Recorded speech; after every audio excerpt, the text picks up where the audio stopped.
very good morning to all.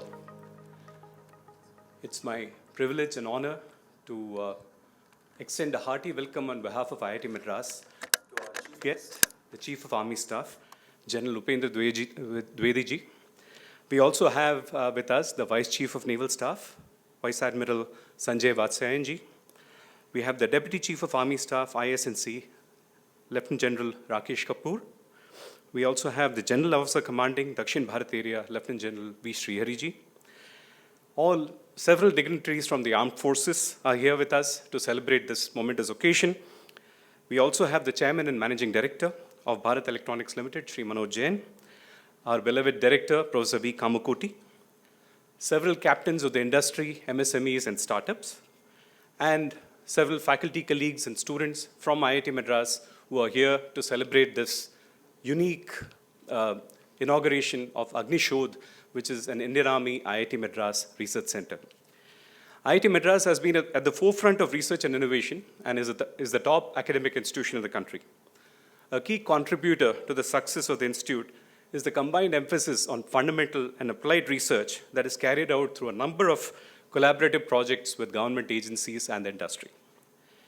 We are particularly proud of the growing connect with the armed forces, with whom we have carried out numerous projects that have given a solid platform to us to test our scientific outputs in real-world conditions. The drive for indigenization of deployable technologies and also development of innovative approaches for the armed forces led the Indian Army and IIT Madras to establish a center of excellence called the Indian Army-IITM Research Centre, Agnishodh, for which we will have the exchange of the MOU today. The creation of this center will mark a new era of collaboration between Indian Army and IIT Madras, leading to a major spurt in translational research projects that will result in enhancing the technological prowess of our great armed forces. The center will also leverage the fantastic innovation ecosystem at IIT Madras and give an opportunity for startups and MSMEs to be involved in the technology creation and deployment process. IIT Madras is proud to enhance its association with the Indian Army and salutes the Indian Armed Forces for their sacrifices for the nation. I once again welcome all of you to today's event. Thank you. Jai Hind.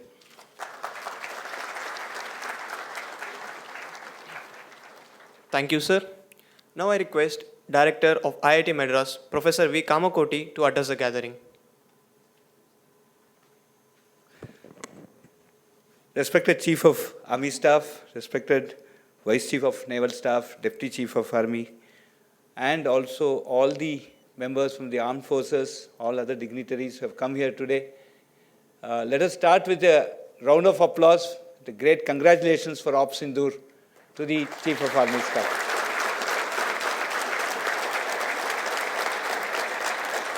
Thank you. Op Sindoor, from a technology perspective, has opened up several eyes for us. It is very, very important that we start looking at very niche technology that could help some of these operations when there is a need in a very intricate manner. And I also actually had this opportunity to look at Op Sindoor and basically convince all the core engineering students who have joined IIT Madras not to go to high-frequency trading after their BTech, but continue this, because today, without robotics, without mechanical engineering, without civil engineering, without chemical, without automation, without ballistics, without aerospace, I don't think we could have won this war. So this is one very important opportunity, and we are looking forward to the Chief of Army Staff today to actually listen from the horse's mouth on what it meant for them in terms of carrying out this entire operation with great precision. Friends, innovation is extremely important. As the Honorable Prime Minister talks about the Viksit Bharat 2047, it must be a product nation, it must be a patent nation, it must also be a very secure nation, and the security comes from technology. It is very important that all of us dedicate ourselves to looking at various aspects.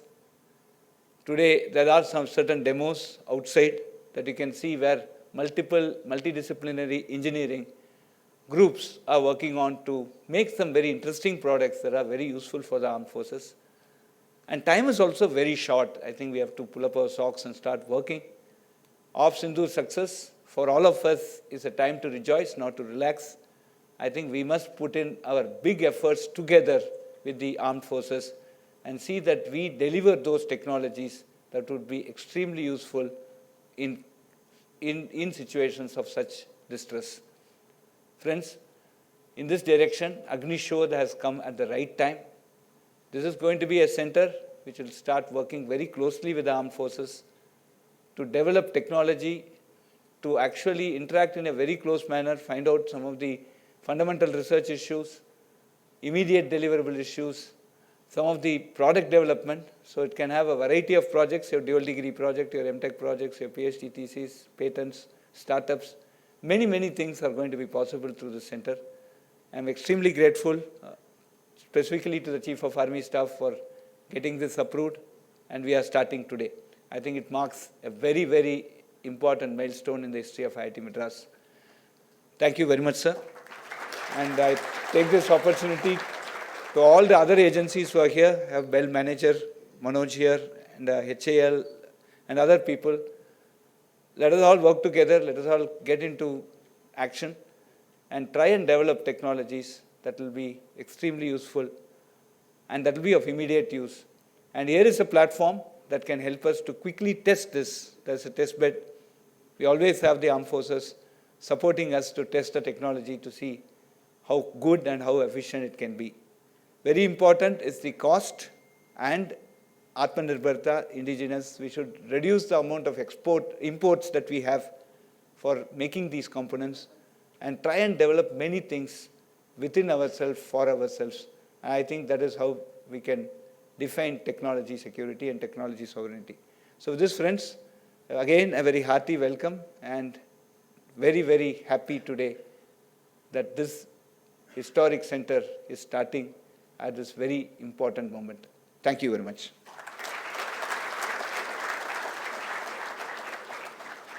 Thank you, sir.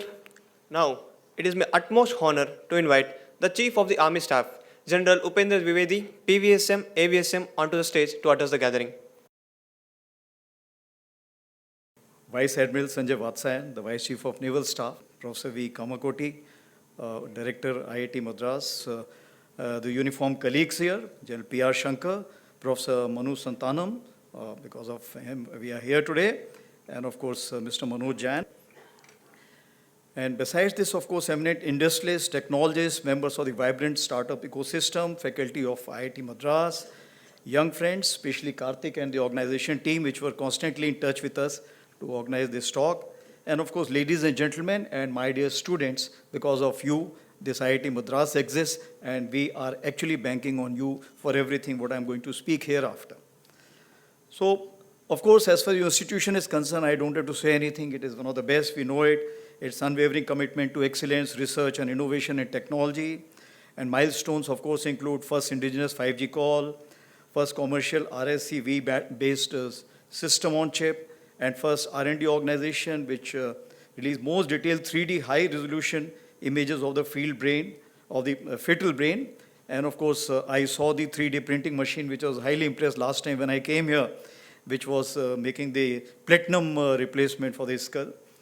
And of course, for the 6th consecutive year, you are first in rank overall category, and 9th consecutive years for the engineering category. So I think, like we used to say, you can't beat a Bajaj and IIT Madras, something like this, you can't beat them. They are the number one, numero uno, and that's why one feels proud to kind of get connected with the audience of this caliber. And what I understand, in this audience, they're about technical majority, but they're also 15% humanities, which are also part of it.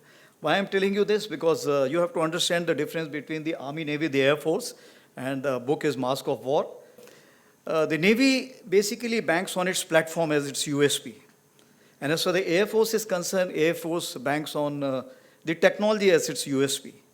But as far as the Army is concerned, word over, it banks on its human resources as the USP.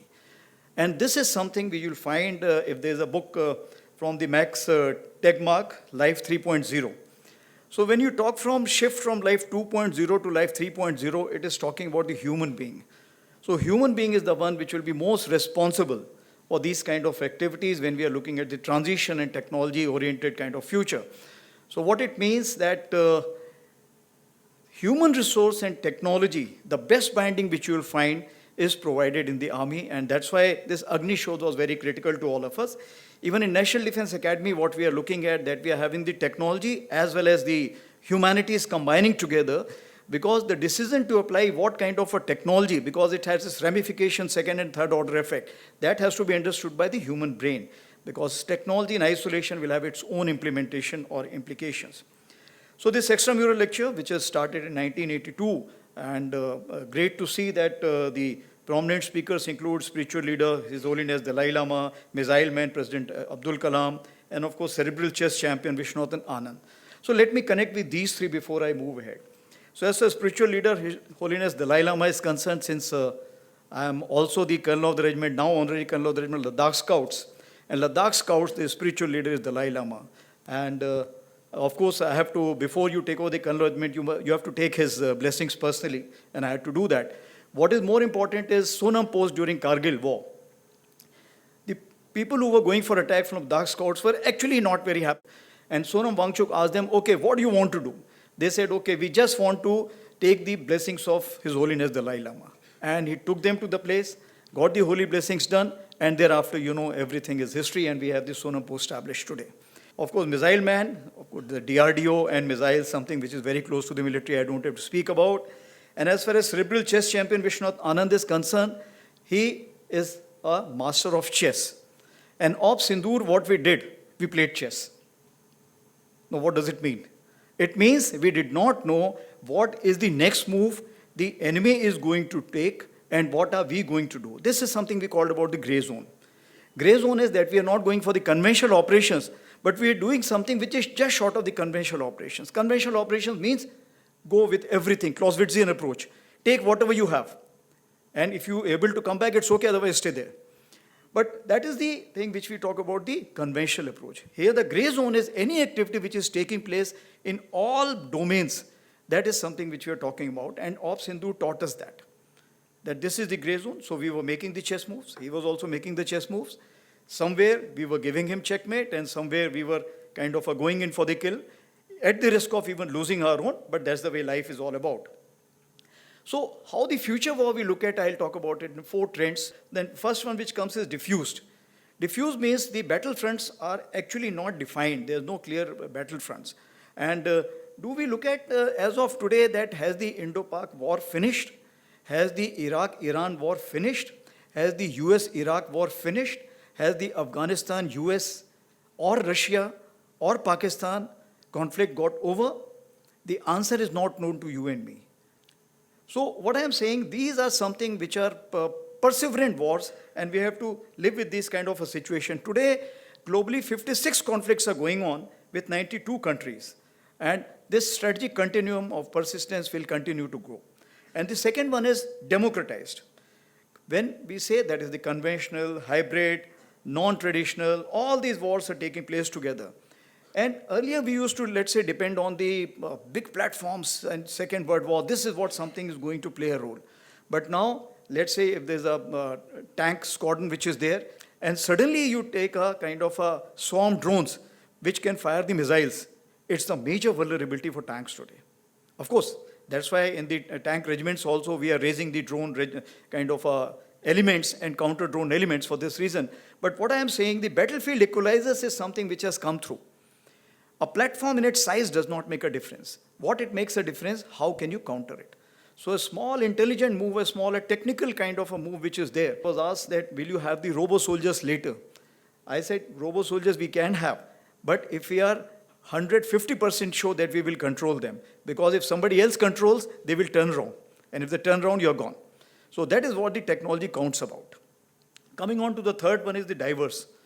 Now, when we talk about diverse, the Ukraine-Russia war, which has taught us that they are using the robo-dog also, but they are using the live mules also, animal transport. Why?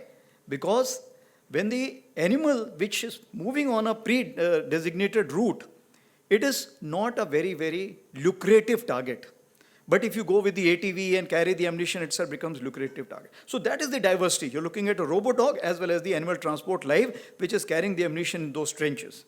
So as far as the Indian Army is concerned, it is different from what we talk about the US wars, what we talk about the Iraq-Iran war, Hamas war. Why?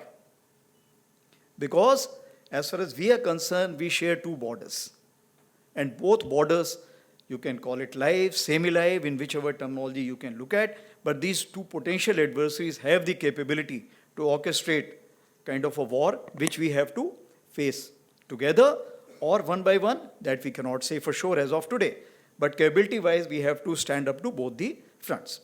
Now, if that be the case, then we have to look at 5 generations of warfare. It means the technology will come up, but the space is only that much. So technology also have to fit in the topmost layer and then slowly and slowly seep down to the lowest layer.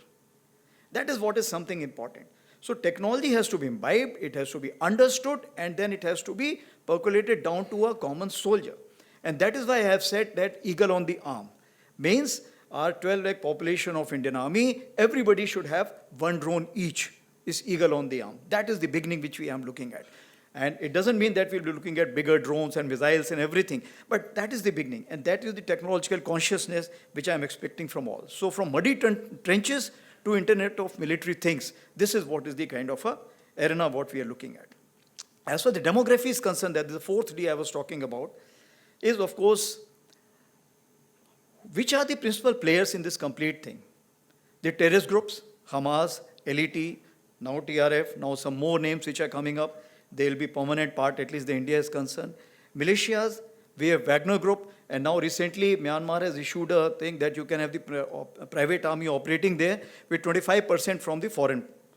We have so many others also, you're aware, Legion of kind of France or other places where you will find that the foreign troops are coming. Similarly, from Nepal, I am told UK is also employing some people for their RT regiments and others. So you will find these kind of outsourcing, or if I can say that the soldiers, then the merchants. Merchants today which are part of the battlefield, whether Starlink, Apple, and so on and so forth. Of course, we have the citizen soldiers, and I must tell you, when Kargil happened, the citizen soldiers were prominent. We had the shepherd who told us that where the intruders are, and the last Chief Justice of Jammu and Kashmir, Mr. Tashi, he himself galvanized the locals and himself carried the ammunition for the troops during the Kargil war. So what I am saying, citizen soldiers are omnipresent, and any kind of information which they have, if they give us, for example, drones, as you see where the drones are flying, so that if it is put in the app, it helps us knowing that whether it's our drone, whose drone, and this kind of a thing we have tried in the Amarnath Yatra recently in J&K.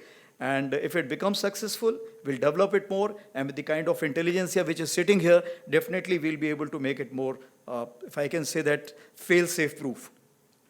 Of course, the Guardian Force is concerned, this is the invisible, if I can say that, the non-kinetic handlers. And this is where you all come into play in a big way. Because today war has 4 quadrants. I will not have time to explain the 4 quadrants, but the non-kinetic quadrant is something which you can start today. And the next war, which we are looking at, it may happen soon, and we have to prepare accordingly, as already been brought out by Director, that in this we have to fight this battle together. This non-kinetic has to be fought together. So what are the deductions? That as far as whole of nation approach will be there for the next war, it is not the military alone which will be fighting. Let me assure you very clearly in this issue. As far as the grey zone is concerned, it's ever present, and this will remain. As for the multi-domain, cyber, cognitive, and space, these are the new terms which are coming in, and these are the new terms we need to learn more from you. We can tell you what do we want and what do we need to counter, but how, when, why is something you need to give us the answer. Atmanirbharta. Atmanirbharta, it's a long-term thing. Presently, whatever technology is being imported from outside and being called as Atmanirbharta, definitely it has a hidden cost. We are ready to pay more cost if it's purely made in India, because then we know that we can change it, we can modify it, we can upgrade it. That is the biggest advantage. That is what we are looking at, in-house technology. And as far as collaborative and synergistic is concerned, that means intra and inter. Because today, For example, we do not know what is happening on the Pak Western Front. But this information, when we have the exchange of intelligence with our neighbors on the other side, we'll definitely get to know which are the troops which are moving in what places. So what I am saying that interconnections are also equally important, which we call collaborative.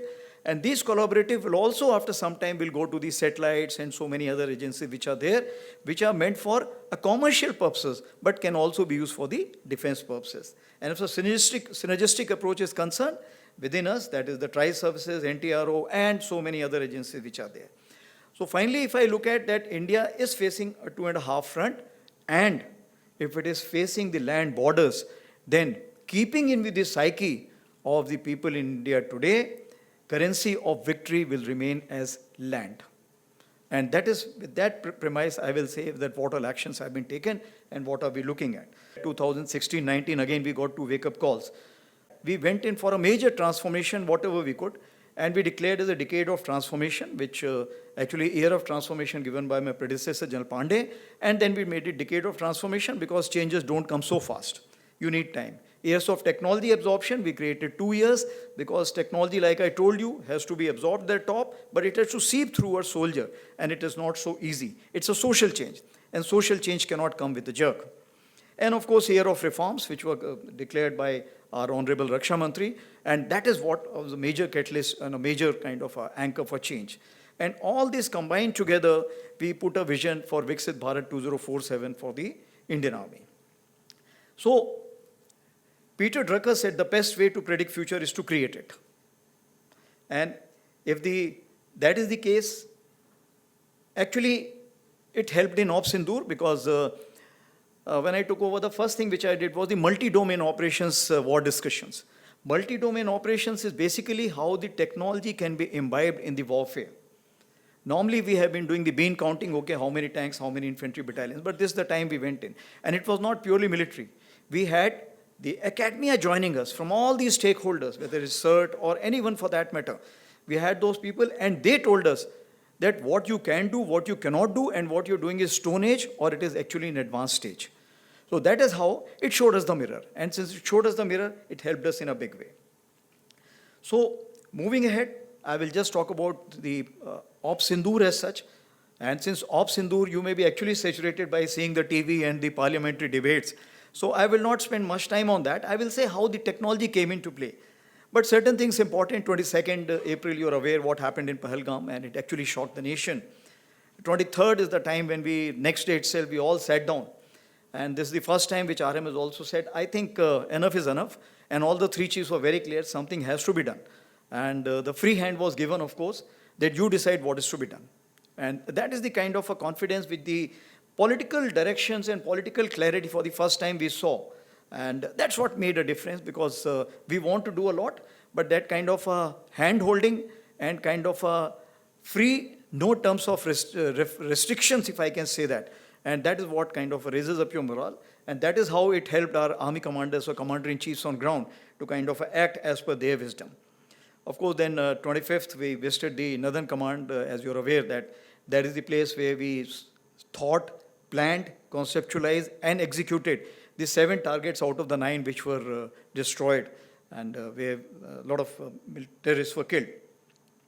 29th April, of course, was the time when we met the Prime Minister for the first time, and thereafter, next day, of course, why I'm telling you this? Because it's important that how a small name, Op Sindoor, connects the whole nation.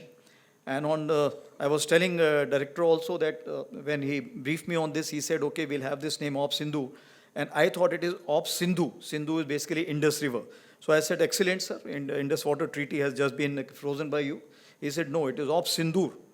And just see, this one name has connected the whole nation together. And today people are saying Sindoor to Sindhu, everything we have taken care of. But that is something which galvanized the whole nation as such. And the soldiers per se, because when I went on ground and I told them that, look, any sister, mother, daughter, whenever she applies the vermilion or the sindoor, she will always remember the soldier. And I think that was the connect.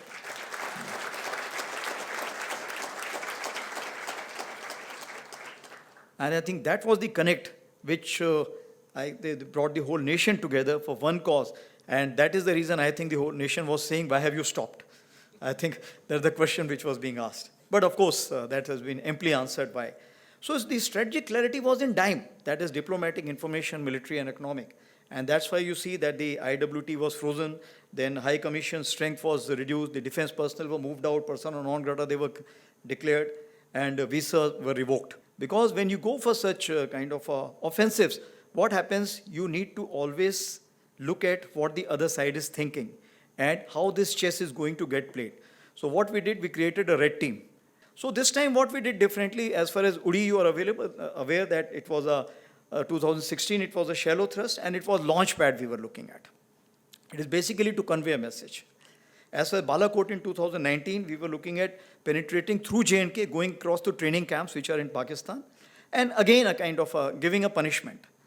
But this time I think that is Pahalgam 25, it was wide and deep where we hit the heartland.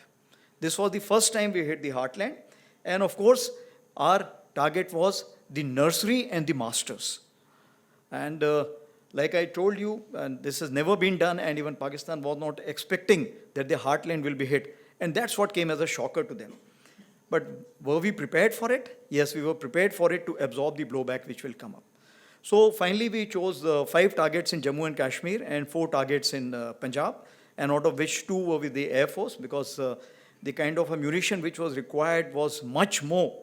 And at such a long range, if you have to send it, then the options are either with the Army, Navy, Air Force, long-range weapons, or with the Air Force. So we decided to go with the Air Force, and it helped us because thereafter all the kind of, if I can say that the rebounds which were taking place or the blowbacks which were taking place, but what is important, it was a new normal. It was a new normal where our forces were always prepared for a conventional operations.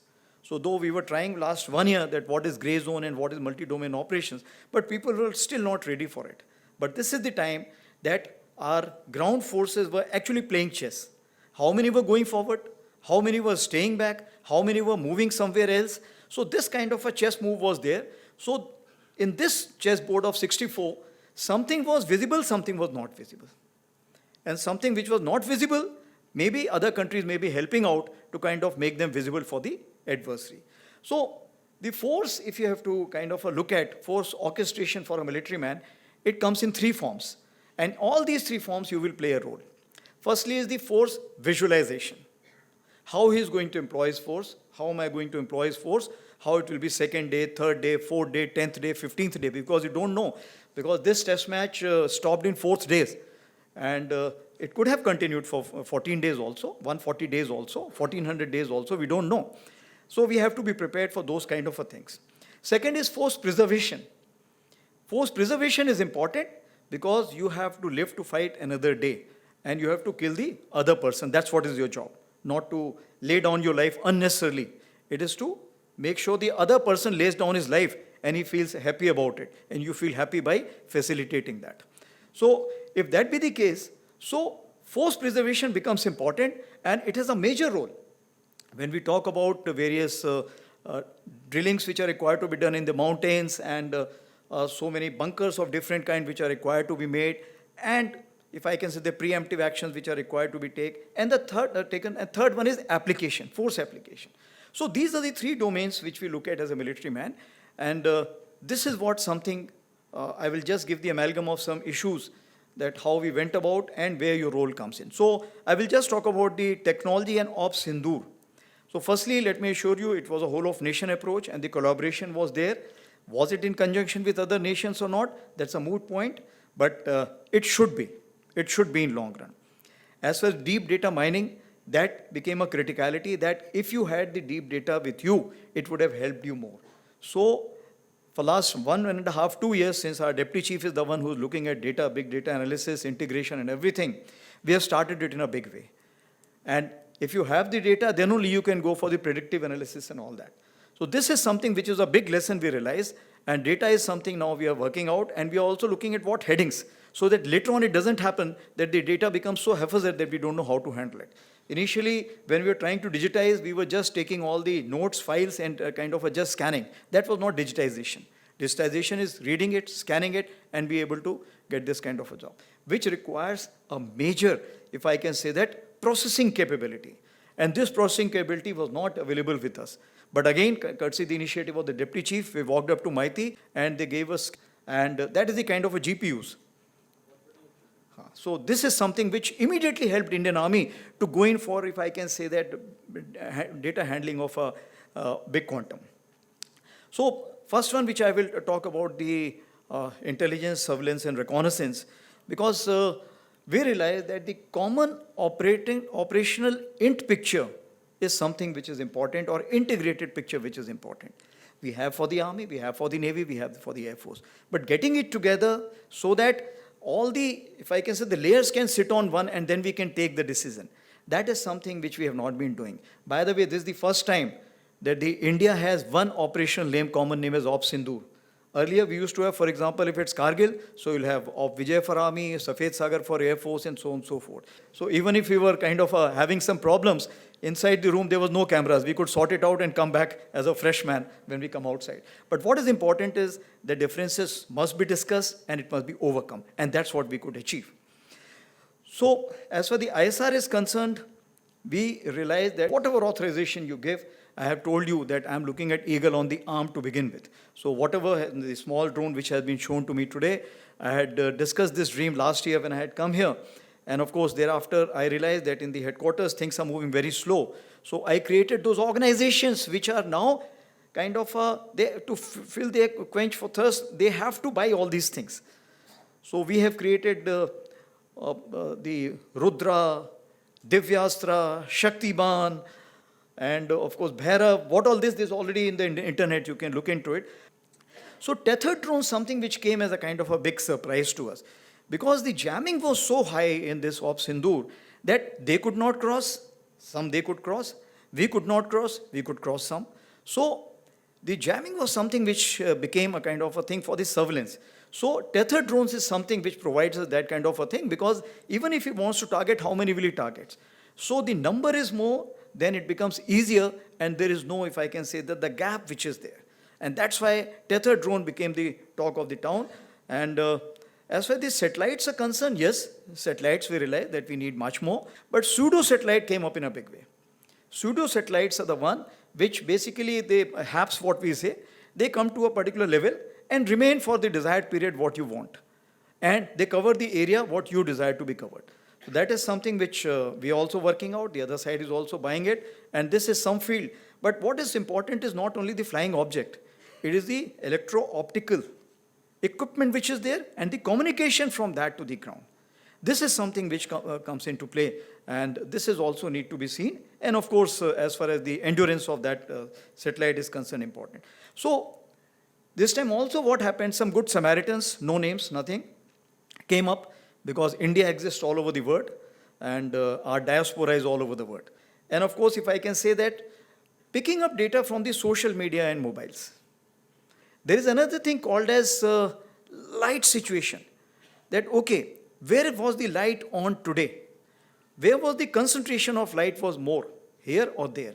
Now to get this kind of information, kind of process it, and come out with the inference, okay, this is what artificial intelligence, that this is what it could be. This is what something is required. And you will find all these fields, you will play a very, very important role. Of course, we have lot many agencies, NTRO, ISRO, INT agencies, etc. And we realize that our platform which are common need to be much more empowered. So we are working towards that. And of course, we also need to strike a balance between the federated and centralized info flow. Because if you have centralized info flow in the cloud, then what happens? You will find that if that gets impacted, the only one, the reserve alternate which you have, that's all. But if you have a federated, then you'll find the local, at least region, will not get impacted. Because that will have its own as well as having with the central server. So this is the kind of a thing which we are looking at. And that is where you'll find that all the three services have something called as centralization and decentralization. And a mix of that is something which is the orchestration of operations. The second one is narrative management system. So narrative management system is something which we realize in a big way, because victory is in mind. It's always in mind. If you ask to a Pakistani whether you lost or won, you say, my chief has become field marshal, we must have won only, that's why he's become field marshal. So what I'm saying, that this is how you can influence the population. So it is the domestic population, it is the adversaries population, and it is the neutral population. Can rising powers be accommodated? That's a question you have to ask, and you will get the answer yourself. So then we made inroads through our own way. And the narrative management system, by getting the social kind of a sensitive index, then getting to use the Twitters and other handles from other places. So the strategic messaging which was there was very, very important. And that's why the first messaging we did, that okay, justice done, Op Sindoor, that hit the maximum, I am told, in the world today, the number of hits which received. So that was the strategic messaging by a simple message. And the logo which you see all over the world was created by a lieutenant colonel and a NCO. So we prepared all this. So when we were going in for this kind of Op Sindoor operations, we were also going for these things, because narrative management system is important. So what it means, that when it comes to the technology, there is a technology here, there is a technology here. The big party would like to propagate a technology to be much, much better, and you will get influenced by it. And the smaller one will not have the money power to kind of propagate that. So that is where I think the narrative management system plays a role. And if we are able to kind of get in time, I assure you that we will be able to help out this kind of a smaller party also. As we dug through the OSINT, we could also declare the fake.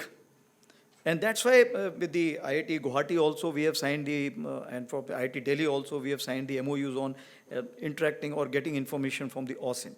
And this fake R stamping was something which was giving a great credibility. Now when we talk about the predictive analysis, I told you about the big leaders. But I think with this kind of a thing, we do not have time now, because even the corps commanders will change, even the naval commanders will change on the other side. So we need to put in all this data, and we should be able to see, okay, what is the thought process? What is he likely to do? No, predictive analysis is required. And that is where we all play a role in it. As for the communication is concerned, of course, secure battlefield networks, it helped us in a big way. Cyber defense measures. This is something, whatever you do, you will find you are still short of effort. And you know that what kind of attacks which were carried out, and we could ward off, we could recoup back wherever is required, you could rebound back.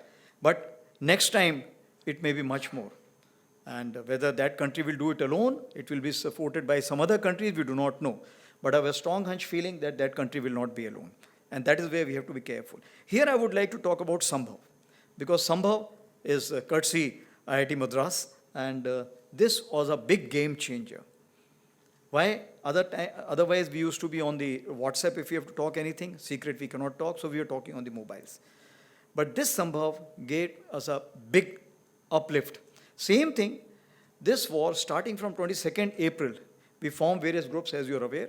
But here, there was a kind of a drawing board where everybody was knowing what is happening.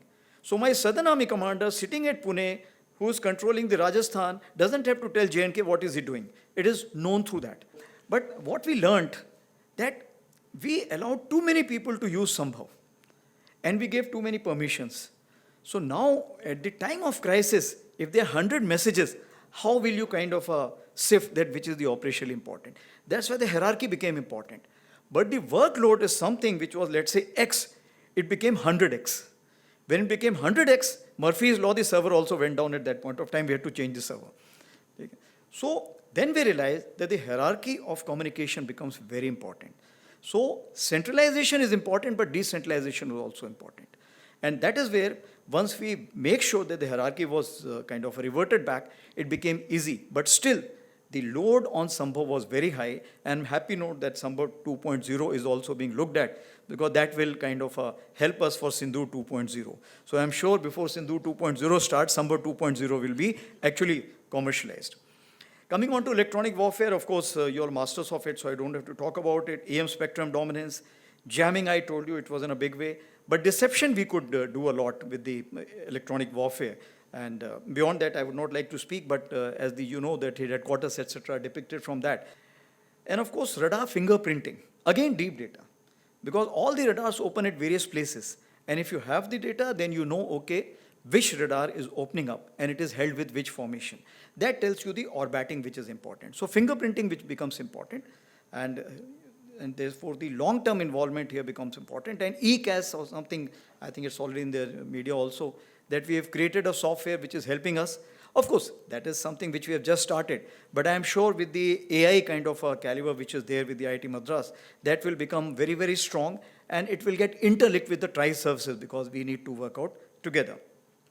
As far as target engagement is concerned, we realize that attrition warfare is no more going to give you the results. So you need smart munition. All the dumb bombs have to be converted to smart bombs. We are working out with others also in this field because here we do not have much time. And Russia also, finally you realize only two things are working. Rest everything has gone back. Today I was reading the air assets have been pushed back, and the platform which are there, they only use when required. But the artillery guns and the drones, they are the only two things. The only thing what they have done, their dumb bombs have been converted to smart bombs. So the precision has increased. When the precision is increased, how does it help Indian economy? If you use a X number for, let's say, dumb bomb, you will use only 1/5 of the ammunition if it's precision in nature. And that is where you will find that the cost does not make a difference. The impact which will help us, because it will be timely impact and allow us to further the battle which is required. Rockets, extended range, we are well aware that what we are working here. And we also carried out a trial yesterday where we got the circular reparability of 2 meters for the 70-kilometer Pinaka. And of course, ramjet technology, again, we are having a very, very high hopes. And we are, I'll not say running out of patience, but we are impatient that earlier it comes, better it is. And of course, if I can say that private industry also tested some missiles, which was again in the newspaper, 150 to 400 kilometers. So we're moving fast and we have to move much faster. Swarm drones and mother and the, if I can say that the sub drones or children drones which are there, there's a new concept. And today there is in the newspaper, in the Twitter also, and in India also, one company has offered 30 kilometers of a spool. And in Ukraine, they have used 40 kilometers for spool. So there is no interference or jamming which can take place unless you physically destroy it. So this is the kind of a thing which is being looked at. So what happens? You send a spool for 30 kilometers. By the time the two layers of jammers have been kind of passed through, thereafter the mothership goes another 20-30 kilometers, opens up with the kind of a sub-drones. And then you can create the havoc which is required. So 50 to 60 kilometer depth we can achieve. That is the kind of a range what we are looking at with this. And of course, armed UAVs, I don't have to talk about it. And employment of baits from both sides. So this time what they did, they sent the small drones first, so that you use your anti-aircraft guns. You open your radars. So your anti-aircraft gun locations are known, your radar locations are known, then say frequency is known, so they know which kind of radar and everything. And then they came with the kind of armed small UAVs or drones, Yiha class, which is from Turkey. So they used that. And thereafter, of course, they came with the Chinese and Turkish big UAVs, which is called as combat UAVs, they came. So just because I think we were well prepared, we had the kind of ammunition, we had the kind of coordination, we had the kind of missiles, and we had the kind of counter-US equipment, which is the soft kill. All this combined together helped us in a big way. But will this help us the next war? No. Why? Because drone and counter-drone is a ratcheting effect. If you have better technology for drone, counter-drone technology will grow up. Thereafter, you have to drone better and then counter-drone. So both have to keep kind of overcoming each other deficiency or strength. So therefore, this is a constant battle which is going on, and for this we cannot sit idle. And that is where we need to work together. As for the counter-US equipment is concerned, in the area of 800 kilometers, we had 4,500 flying objects, including the Air Force. Now, if that be the kind of 4,500 flying objects which you have, how can you manage that space? That is something which is important. So when you use the jammer, it's very difficult to tell which drone is getting jammed, because it has the record, it's kind of a record of the frequency and other things. So that's on the lighter side, but that also can be a lesson drawn. But what is important is that we need new kind of patterns to look into it. And artificial intelligence plays a very important role, and networking again plays a very important role in this. Of course, hard kill, soft kill, we are aware. Fusion of that information, that which target to be engaged by whom. And of course, target tracking and tasking is something important. Moving ahead is the space integration. NAVIC, it will take some time, but I'm sure by 2026 December, we should be able to get it. But as far as the space is concerned, satellite, we used it in a big way. Images, satellite images. But actually the requirement is much, much higher. The satellites availability is much, much lower. Every side, even if you look at the America also, they will also find it difficult when you go for an intense war. This time the intense war was not there. Was it a conventional war? There are not many questions. It was a conflict with an enhanced volume. So if that be the case, then we need images not only from the satellites. What are the alternate means? That is something. And if not, then can we get the change detection very fast? Is it going to help us? Communication PNT and anti-satellite which is there, that is something which you need to look into. So we are looking at low cost, low orbit, and also launch on demand. These are the two kind of satellites which we are looking at in the near future. As for the war sustenance is concerned, logistic management system. Now we have a logistic management system. The Navy has it, Air Force has it. Firstly, we need to combine that together and then also combine it with the national logistics system. Because after all, we will find that it is not only the uniform people who can fit in the requirement, because when you have to feed in this 12 lakh population, whatever you do, if it's a long duration war, we have a limitation of how much we will keep with ourselves. So that's only one of the side. Deception and decoys, again IIT Madras is doing a great job in that. Biotech and human enhancement. This is something exoskeleton. We are working out with some IITs and I'm looking that in a big way. And this is a big game changer. When you pick up something which is, let's say, about 20 kg, you feel like only 10 kg when you pick up with the exoskeleton.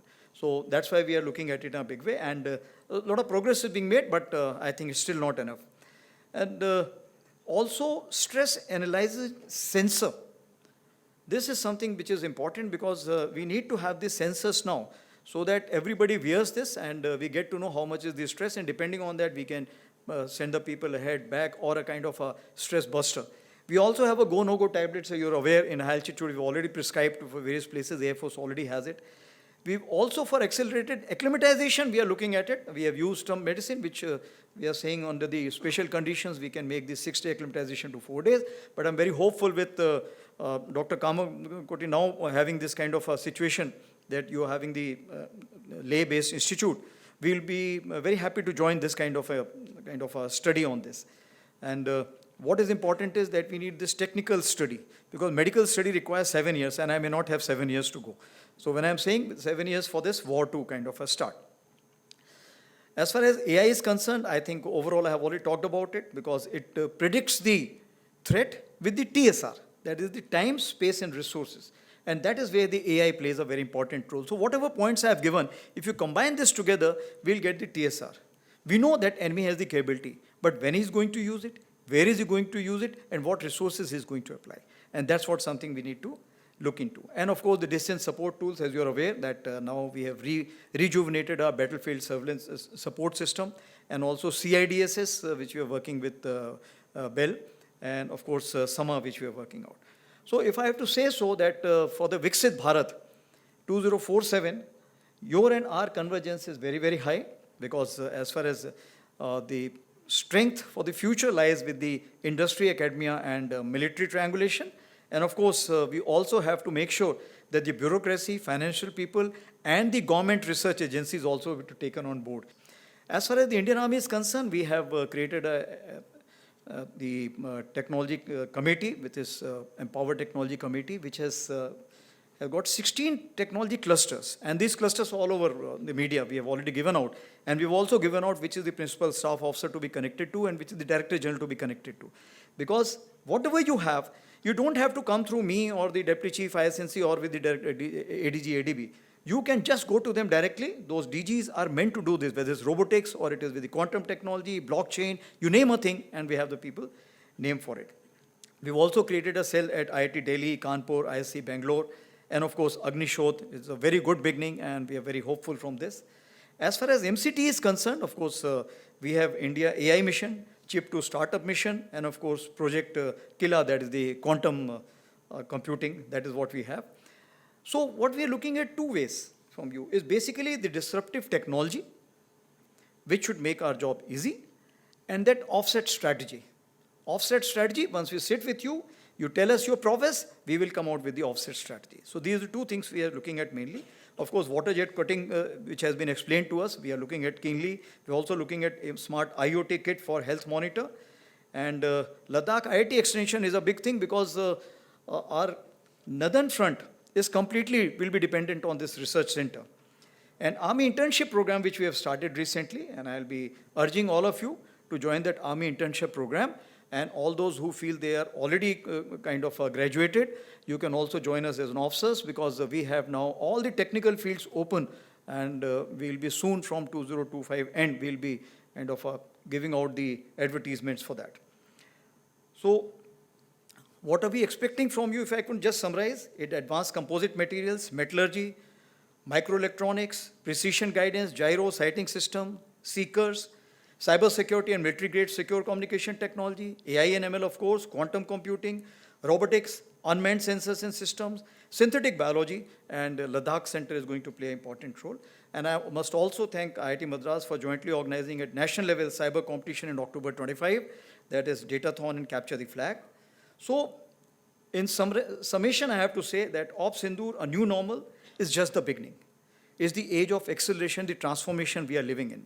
And if that be the case, then journey to be traveled together for upholding peace, even if enforced through strength, synergy, and sovereignty, is the call of the day. Thank you very much. Jai Hind. In your address, you spoke about something, citizen soldiers.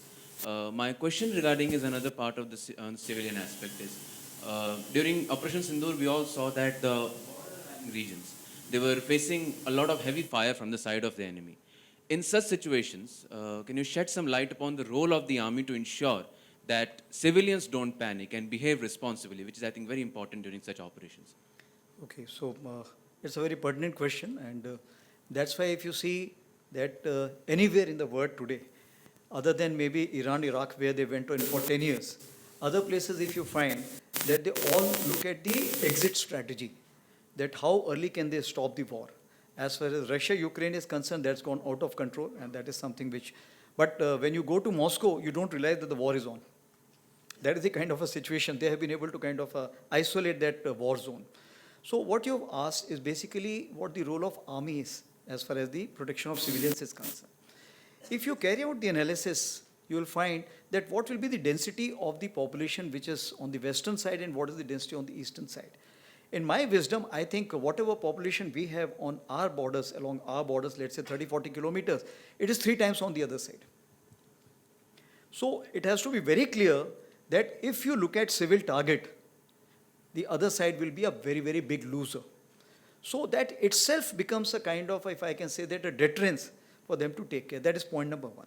Point number 2 is we talked about force visualization, protection, and that is preservation and then application. So when we look at force visualization means what?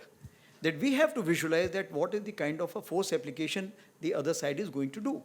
Based on that, the actions are taken on ground. You saw that the civil defense exercises took place. The NCC boys went around and spoke to everyone. There were community centers which were identified.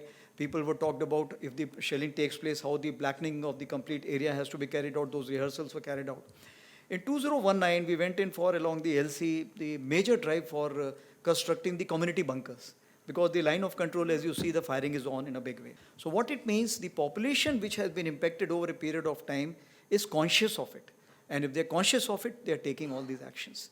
At some place who were in depth, they said, okay, it will never come to us. But when we found that the drones which are coming inside, and of course we shot them down, then we found that other players also who were not looking at bunkers and they said our houses are safe enough, also started looking for the bunker construction material.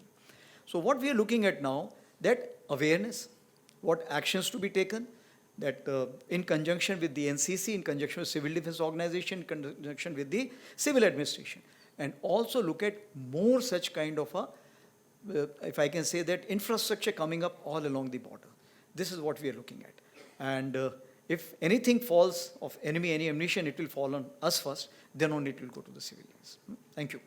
My question was regarding the use of technology in Operation Sindoor. So could you elaborate on the use of technology, specifically drones and related devices during Operation Sindoor?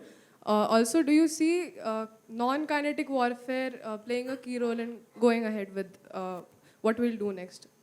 So as far as the drones are concerned, let me tell you that since I was commanding Northern Command for 2 years, and there the drones is something which is the daily requirement because of the half front which I talked about, that is the counter-terrorism operations which we carry out.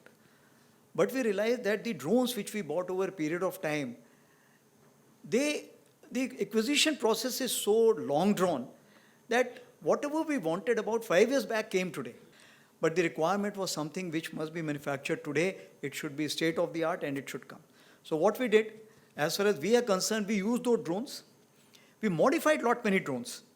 There is a book which is called as Jugaad, and you all must read it because Indians are very good at it. So what I am saying that our special forces and some organization which are with the DRDO and our intelligence sat together and modified the drones as per the requirement. And these drones, we used it effectively for the destroying these targets which are there. And if I can say that, to the extent that industry came forward in a big way. No names, but the industry came forward. Whatever they had, they told us, this is what is available with us today. Please take it and use it the way you want. We said, money, forget about it.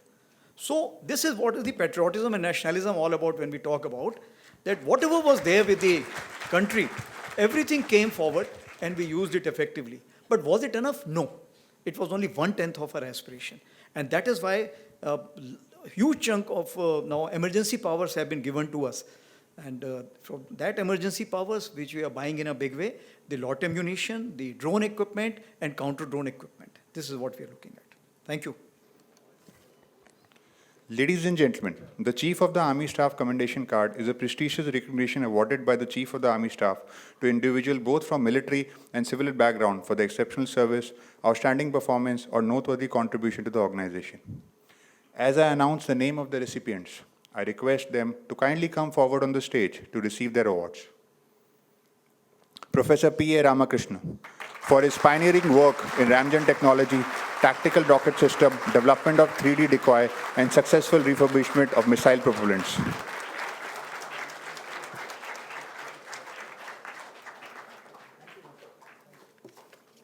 Professor H.S.N. Murthy, for his instrumental contribution to UAV technologies, development of ramjet-based shells, and advancement in rocket propulsion system.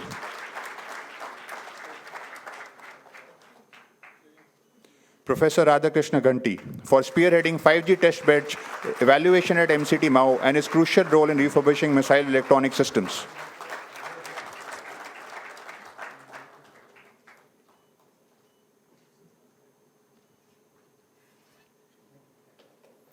Ladies and gentlemen, let us extend our heartiest congratulations to these outstanding contributors.